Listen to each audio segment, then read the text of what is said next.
नमस्कार, मैं रुपेश कुमार ओझा आपका इस वीडियो में स्वागत करता हूं। तो संविधान संशोधन की काफ़ी बातें हम लोगों ने की थी, सभी संशोधन को डिस्कस किया था। एक संशोधन छूट गया था, 51वां संविधान संशोधन। तो आइए देखते हैं। 91st अमेंडमेंट, ये इम्पॉर्टेंट है। 1985 में 52वां संविधान संशोधन आया था, जिसमें दल बदल पर रोक लगी थी। दल बदल पर रोक। दल बदल यानी एक जीता हुआ व्यक्ति एक पार्टी को छोड़कर के दूसरे पार्टी में नहीं जा सकता है। हारा हुआ कहीं चला जाए, उससे कोई मतलब नहीं है। तो दल बदल पर रोक लगाई गई थी। लेकिन 2003 में जो 51वां संविधान संशोधन किया गया, उसमें दो महत्वपूर्ण बातें हुई। पहला, कि संपूर्ण दल के विलय को मान्यता दी गई। मतलब कि अगर कोई एक पार्टी चाहे, एक पूरी पार्टी अपना दल बदल करके दूसरे पार्टी में शामिल हो सकती है। और दूसरा, लोकसभा और विधानसभा में मंत्रियों की संख्या कितनी होगी? तो लोकसभा और विधानसभा में मंत्रियों की संख्या उस दल के 15% से ज़्यादा नहीं हो सकती। उस पार्टी के 15% से ज़्यादा मंत्रियों की संख्या नहीं हो सकती। लेकिन न्यूनतम भी याद रखिएगा, न्यूनतम विधानसभा में 12 से कम नहीं हो सकती। नहीं हो सकती। तो ये एक महत्वपूर्ण बात है, जिसको आप लोग ध्यान रखेंगे। अब थोड़ा रुक करते हैं, हम लोग साइंस के कुछ पोर्शंस को हल्का फुल्का डिस्कस कर लेते हैं। तो काफ़ी क्वेश्चंस जो है ये एएसआई के एग्ज़ाम्स में पूछे जा रहे हैं। तो अब हम लोग देखते हैं एसआई यूनिट। एसआई यूनिट कितने तरह के होते हैं? तो लेंथ को, लंबाई, किस चीज़ में नापते हैं? मीटर। ये स्टैंडर्ड इंटरनेशनल यूनिट है, ठीक है। समय, समय के लिए क्या है? उसको सेकंड में नापते हैं, ठीक है। द्रव्यमान, द्रव्यमान को हम लोग केजी में नापते हैं।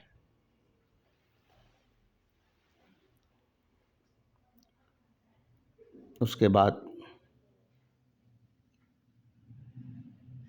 तापमान, तापमान इसको हम लोग केल्विन में नापते हैं। केल्विन जो है इसका एसआई यूनिट है, केल्विन। और विद्युत धारा, विद्युत धारा इसको एम्पियर में नापते हैं, एम्पियर में नापते हैं। तो 1 2 3 4 5। उसके बाद ज्योति तीव्रता, ज्योति तीव्रता को हम लोग कैंडेला में नापते हैं।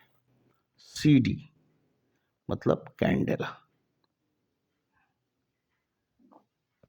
ज्योति तीव्रता का मतलब होता है कि लाइट की जो इंटेंसिटी होती है, कोई बल्ब धीमा जलता है, कोई बल्ब काफ़ी तेज चमकता है, तो वो ज्योति की अलग अलग तीव्रता के कारण ऐसा होता है।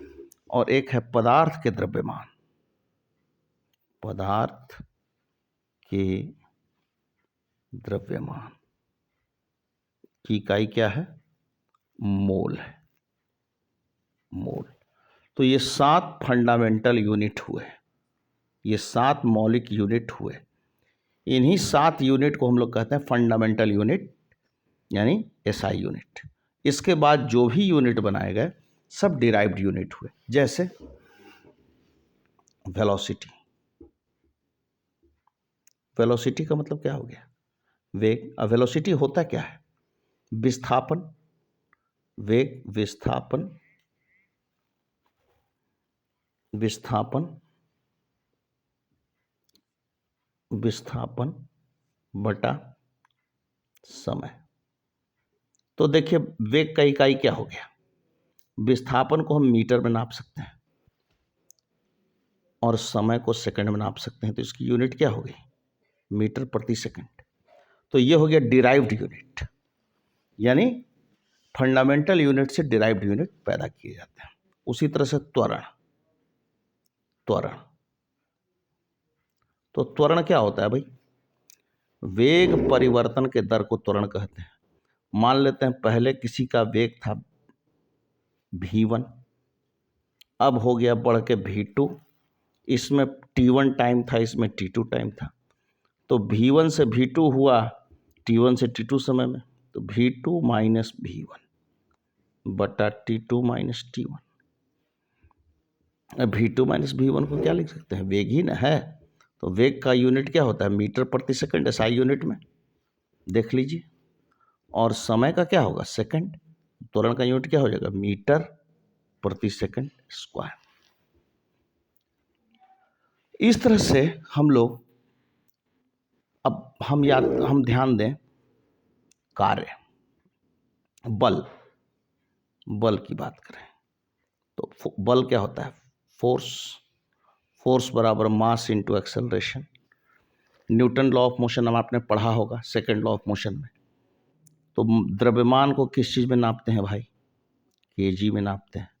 देख लीजिए यहाँ द्रव्यमान को केजी में नापते हैं और त्वरण को मीटर प्रति सेकंड स्क्वायर में।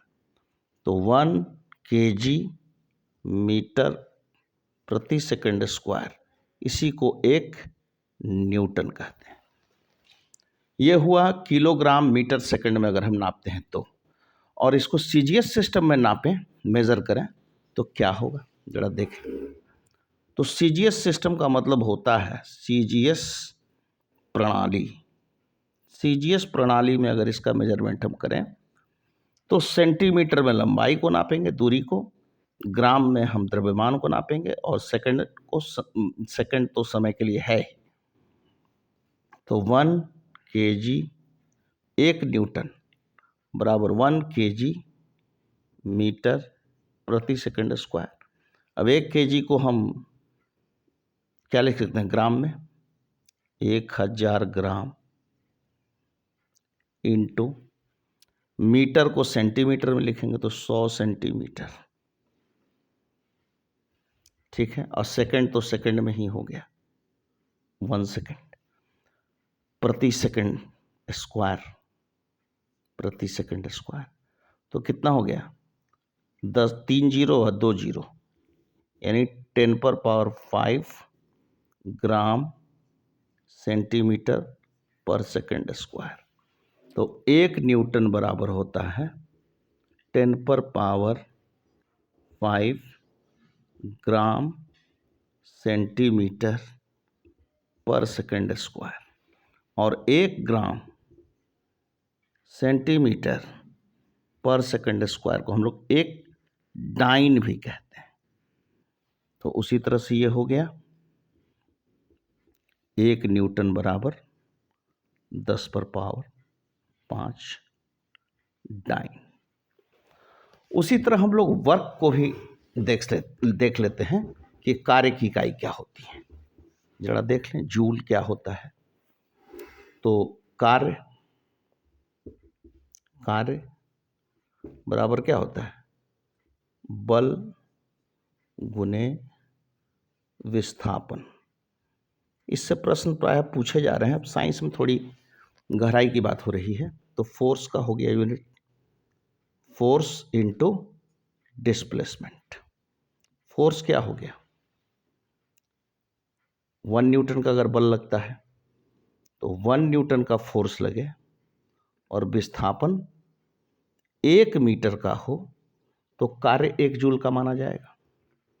यानी 1 kg मीटर पर सेकंड स्क्वायर, ये 1 न्यूटन के लिए होगी, इंटू 1 मीटर, दोनों को मल्टीप्लाई करते हैं, क्या मिलता है 1 kg मीटर स्क्वायर पर सेकंड स्क्वायर। तो ये हो गया इसका। अब 1 kg मीटर स्क्वायर पर सेकंड स्क्वायर को हम इसी को कहते हैं 1 जूल। अब अगर हम लोग इसको सीजीएस सिस्टम में नापें, सीजीएस सिस्टम का मतलब हुआ कि ग्राम में हम द्रव्यमान को मापें, सेकंड तो वही है, और मीटर को सेंटीमीटर में नापें, तो क्या होता है चलो देख लेते हैं। तो यहाँ पर हम जगह बना लेते हैं थोड़ा सा और देखते हैं। 1 kg मीटर स्क्वायर पर सेकंड स्क्वायर, ये 1 जूल के बराबर है। अब इसको सीजीएस सिस्टम में कन्वर्ट कर रहे हैं, तो 1 ग्राम 1000 ग्राम हो जाएगा, 1000 ग्राम गुने मीटर को करेंगे, तो मीटर क्या होता है 100,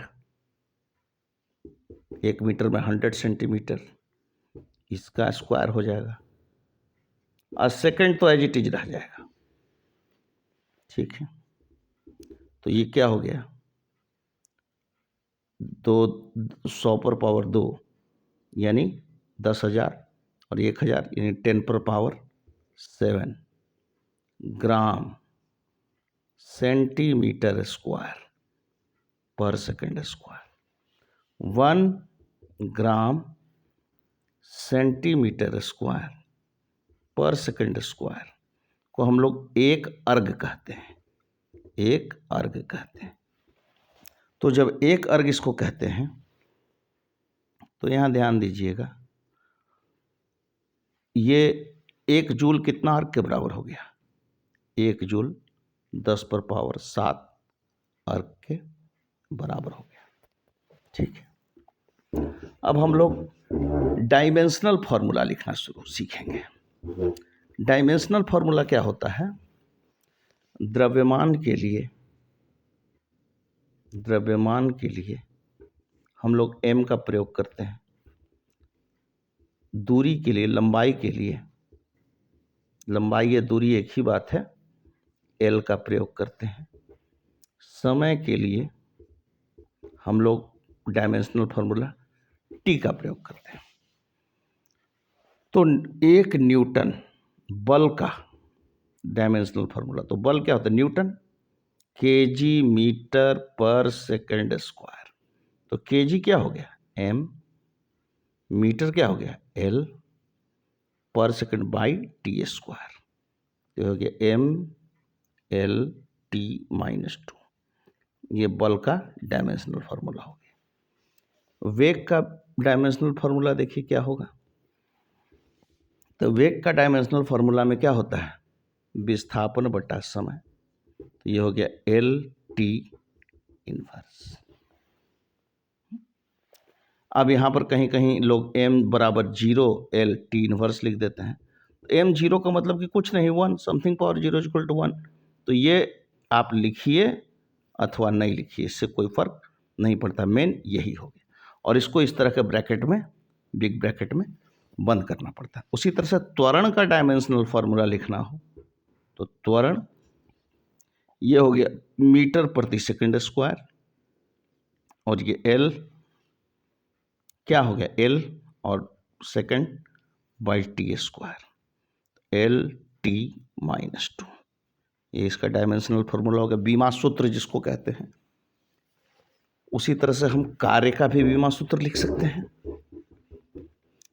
कार्य का भी, तो कार्य का बीमा सूत्र, कार्य का बीमा सूत्र, बीमा सूत्र क्या होगा जरा ये देखें, तो वर्क बराबर होता है फोर्स इंटू डिस्प्लेसमेंट, बल गुने विस्थापन, कार्य बराबर बल का क्या होता है m l t -2, हम जानते हैं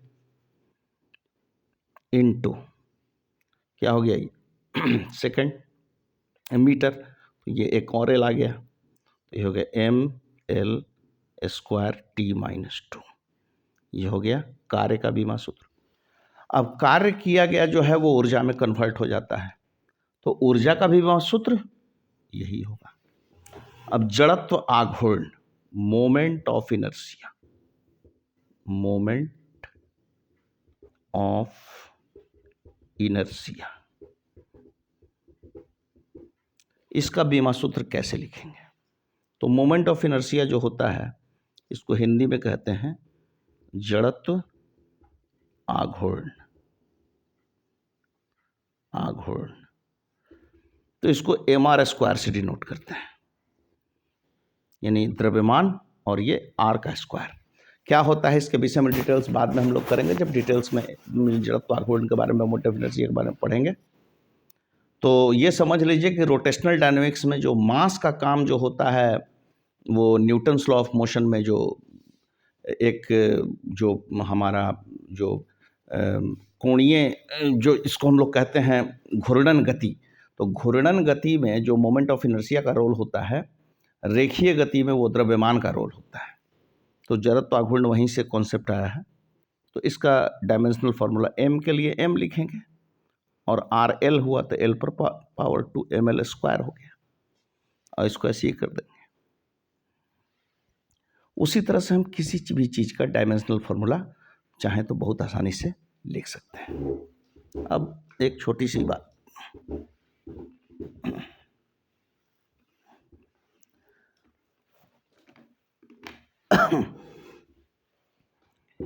अब कोई वस्तु, अब जैसे देख लेते हैं, अभी पिछले एग्जाम में क्वेश्चन पूछा गया था,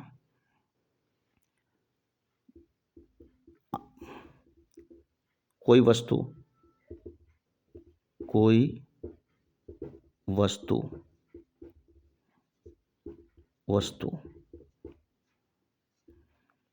5 सेकंड में 3 मीटर प्रति सेकंड स्क्वायर का त्वरण हासिल करती है,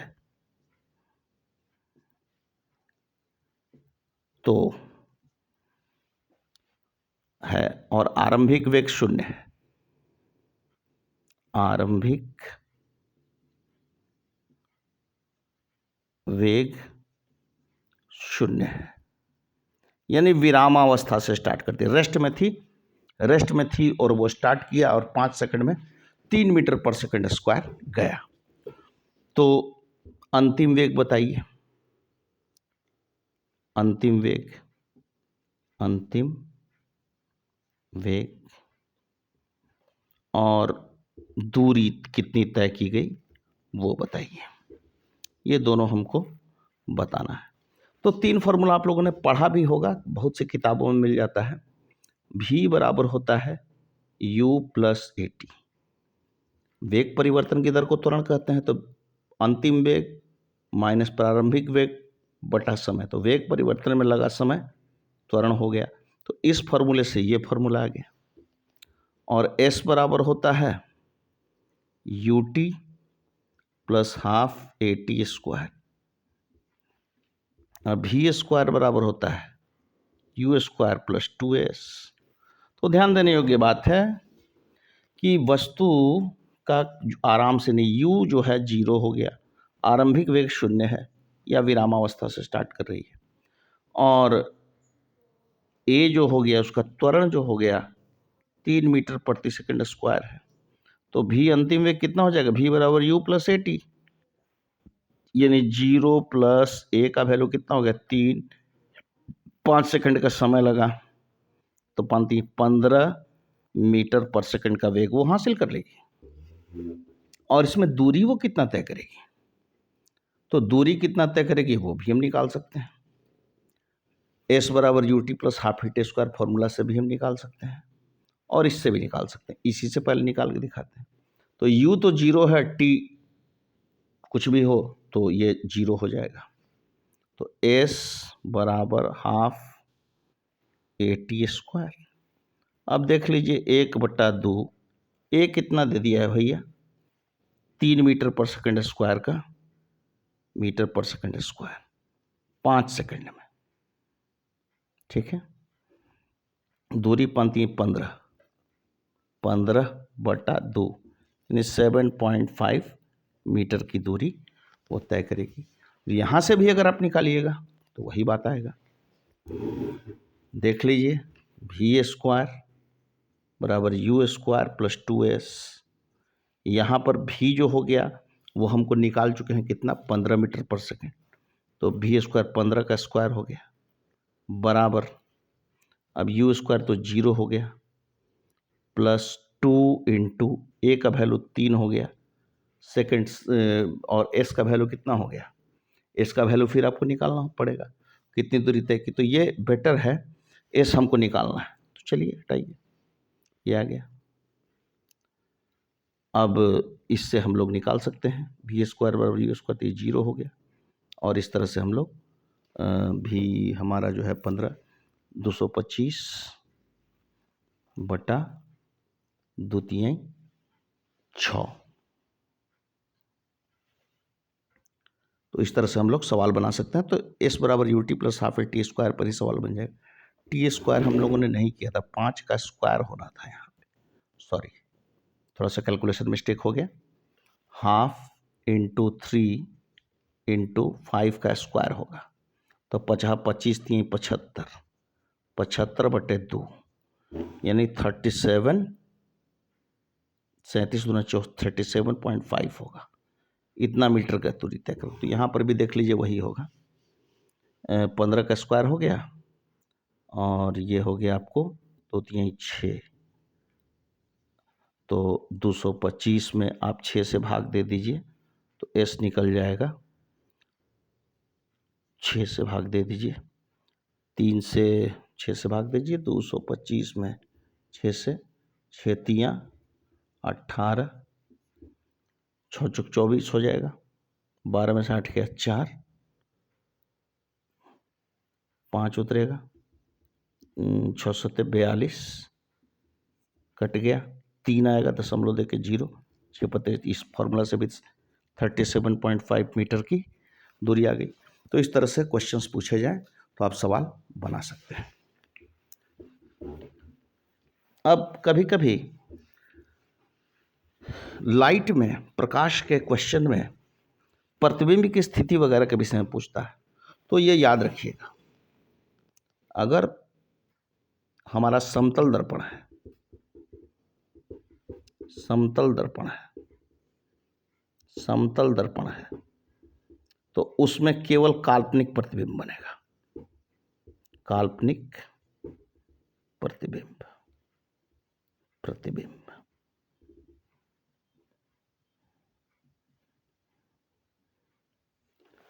और अवतल दर्पण है, अवतल दर्पण है तो इसमें वास्तविक भी बनेगा, वास्तविक भी बनेगा प्लस काल्पनिक भी बनेगा, दोनों प्रकार के प्रतिबिंब बनते हैं।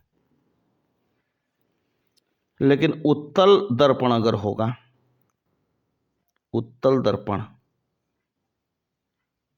तो केवल काल्पनिक प्रतिबिंब बनेगा, सिर्फ काल्पनिक, काल्पनिक प्रतिबिंब। उसी तरह लेंस की बात अगर हम करें तो उत्तल लेंस में, उत्तल लेंस में कैसा प्रतिबिंब बनेगा, जरा देख सकते हैं आप लोग। तो उत्तल लेंस में वास्तविक प्लस काल्पनिक दोनों प्रकार का प्रतिबिंब बनेगा। अवतल लेंस अगर रहे, अवतल लेंस रहे तो इसमें केवल काल्पनिक प्रतिबिंब ही बनेगा। अब प्रतिबिंब की स्थिति क्या होगी, इस पर जरा हम लोग विचार करेंगे। तो एक डायग्राम आपको हम बना के दिखाते हैं, उससे समझाने का प्रयास करते हैं। ये एक अवतल दर्पण है।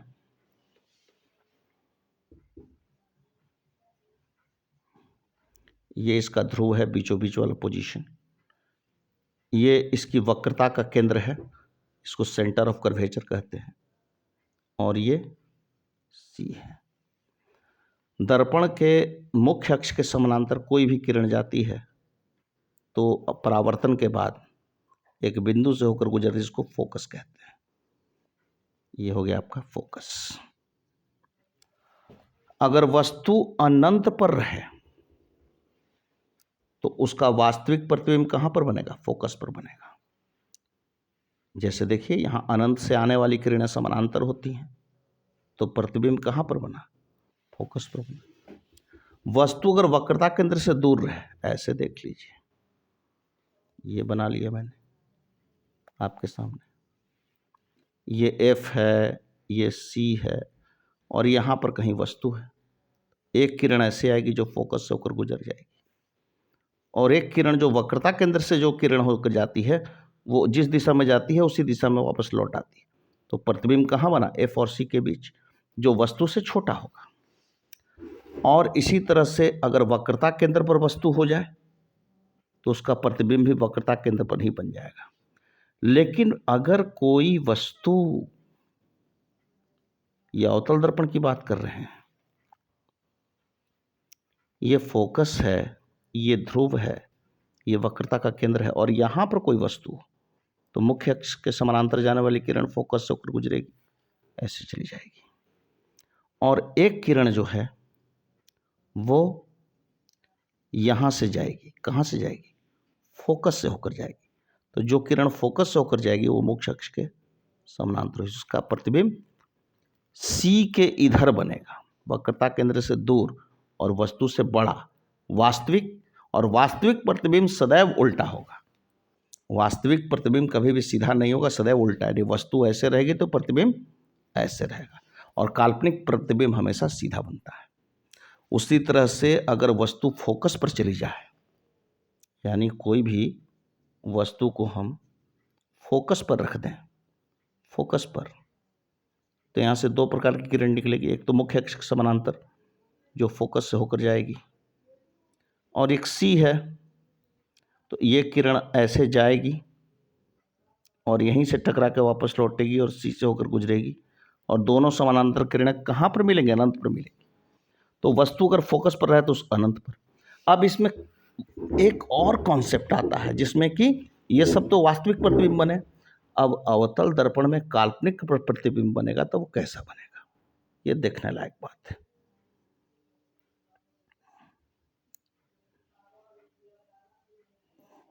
तो यहां P, F, C फोकस और ध्रुव के बीच में है। एक किरण यहां से जाएगी जो फोकस से होकर जाएगी, मुख्य अक्ष के समानांतर किरण सदैव फोकस से होकर जाती है। और एक किरण है जो यहां से टकराएगी और यहीं से लौट जाएगी। ऐसी किरण हमेशा वक्रता केंद्र से होकर लौटेगी। और जब कोई दर्शक देखेगा यहां से, जब कोई दर्शक यहां से देखेगा तो ये इसका पीछे बढ़ाने पर ये ऐसे काल्पनिक रूप से मिलेगी, और इसका काल्पनिक प्रतिबिंब बनेगा दर्पण के पीछे, दर्पण के पीछे बनेगा और काल्पनिक प्रतिबिंब बनेगा। तो ये समतल दर्पण की, ये अवतल दर्पण की बात होगी। अब उत्तल दर्पण में सदैव काल्पनिक प्रतिबिंब भी बनेगा। देख लीजिए, ये उत्तल दर्पण है जिसका परावर्तक सतह जो है, ये तो सिल्वर किया हुआ सतह है,